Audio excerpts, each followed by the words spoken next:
Before anyone asked what it was worth, someone said a number out loud. It was not a real number. Nobody defended it. Nobody wrote it down. It still moved every answer that came afterwards, including the answers of people who are paid to know better. That number is called an anchor. And the strange part is not that it works on you.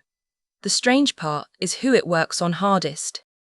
Here is why this is worth 11 minutes of your time. In the next month, you will probably be in at least one conversation where a number gets decided. A salary, a price, a budget, a deadline, an estimate of how long something will take. In most of those conversations, the outcome is substantially determined before anyone thinks they have started negotiating. Not by who argues better, by who spoke first and what they happened to say. So here is the one thing to take away, in case you stop watching in a minute. When someone gives you a number, your mind does not evaluate it from scratch. It starts at that number and adjusts. And adjustment is expensive. It takes effort and it stops early, almost always too early. That is the whole mechanism.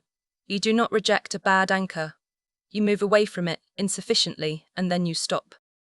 Now hold on to a question, because I want to come back to it at the end. Who do you think is easiest to anchor?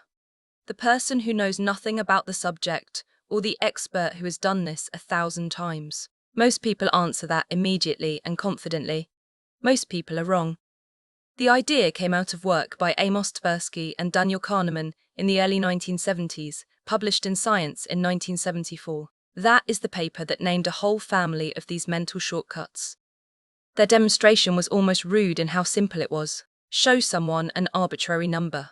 Make it obviously arbitrary, generated by something visibly random in front of them. Then ask a question that has nothing to do with it. A question about a quantity they genuinely do not know. People's answers moved with the arbitrary number, not a little, measurably, and here is what makes it hard to argue with. The participants could see the number was meaningless. They were not fooled about where it came from. It moved them anyway. Now, this is the point where a lot of psychology content would stop, because the story is complete and it flatters the teller. So let me do the thing this channel is going to do every single time. Let me tell you how well it holds up. Anchoring is one of the effects that survived. When psychology went through its replication reckoning, a project called Many Labs reran 13 classic findings across 36 samples and more than 6,000 people. Anchoring reproduced. And a 2026 meta-analysis, pooling more than 2,500 effect sizes, puts it at a large effect that stays large even after you correct for publication bias. That matters. It means we are not talking about a cute story from a textbook. We are talking about one of the more robust findings in the study of human judgment, which raises the obvious question. If it is that robust, does knowing about it help? Let us leave the laboratory, because the laboratory is the easy case. In the 1980s, researchers took the effect to a group who should have been immune. Professional real estate agents. Experienced people, valuing property for a living, walking through actual houses with actual documentation. The researchers changed one thing: the listed price on the paperwork. The valuations moved with it, and they moved just as much for the professionals as they did for the students the researchers ran alongside them. And this is the part I find genuinely uncomfortable. When the agents were asked afterwards what they had based their valuation on, they listed the things you would expect: condition, location, comparable sales. The listing price barely featured in their explanations. They were not lying, they did not know. Hold that next to what happens in an ordinary working week. Someone opens a budget conversation with a figure. Nobody agreed it. It came from last year, or from a guess, or from a slide. Every subsequent argument is now conducted as a distance from that figure. Over, under, close to. The figure has become the origin, or a project estimate.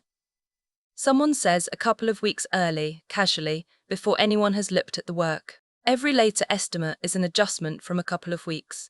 An adjustment stops early. Or a salary conversation, where the whole thing is frequently decided by which side is asked to name a figure first, and by the fact that one side has thought about that figure for a week, and the other is thinking about it now. Now here is what the research does not support, and it is repeated constantly. You will read, in a great deal of business writing, that whoever names a number first wins. Full stop. As a rule, that is not what this literature shows. A few things get flattened to produce that claim. First, Anchors that are plausibly relevant move judgment far more reliably than anchors that are obviously arbitrary. The random number demonstrations are startling precisely because they are the weak case. The same meta-analysis finds reduced and sometimes absent effects when the anchor is a random number or comes from a different dimension entirely. Second, when people have real money at stake and real reason to get it right, the effect gets weaker. Sometimes it shrinks. Sometimes, in the tightest market experiments, it does not show up at all. That is a real limit, and it is not the version you will be sold. Third, and most practically, naming a number first only helps you if it is a defensible number. An indefensible anchor gets discarded, and it costs you credibility for the rest of the conversation. So the honest version is not speak first and win. The honest version is this. The first defensible number sets the origin, and everyone afterwards is doing subtraction. That is a smaller claim. It is also a true one, and it is still enormously useful.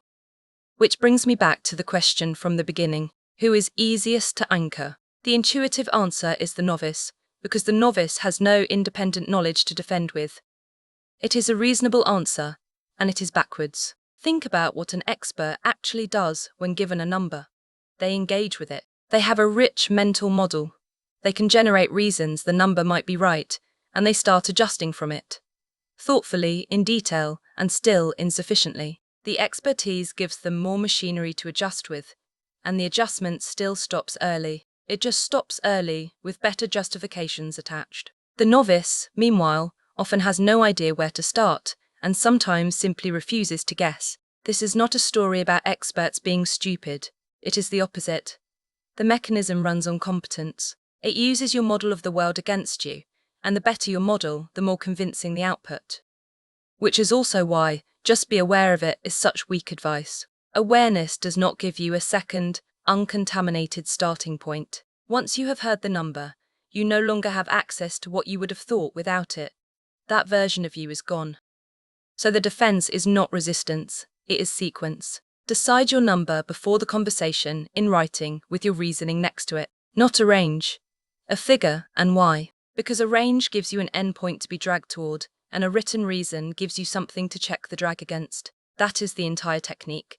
It is unglamorous, it takes about 10 minutes. And it is the only thing here that survives contact with a mechanism that works on professionals who cannot see it happening.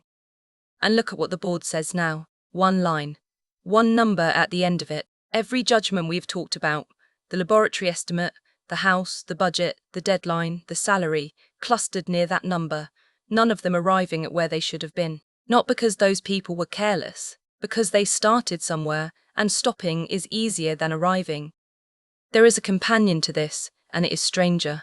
Anchoring is about a number you did not choose. The next video is about a cost you did choose. Money, time, effort you have already spent and cannot get back. And why that number, which by every rational standard should be irrelevant to what you do next, is one of the most powerful forces in human decision-making. Why you finish books you stopped enjoying on page 40. That is called the sunk cost fallacy, and it is next. If you want the rest of the map, subscribe. Everything on this channel gets drawn the same way. The claim in black, the evidence in orange, and a line through anything that does not hold up. This is educational content about research, not clinical or professional advice. Sources are in the description.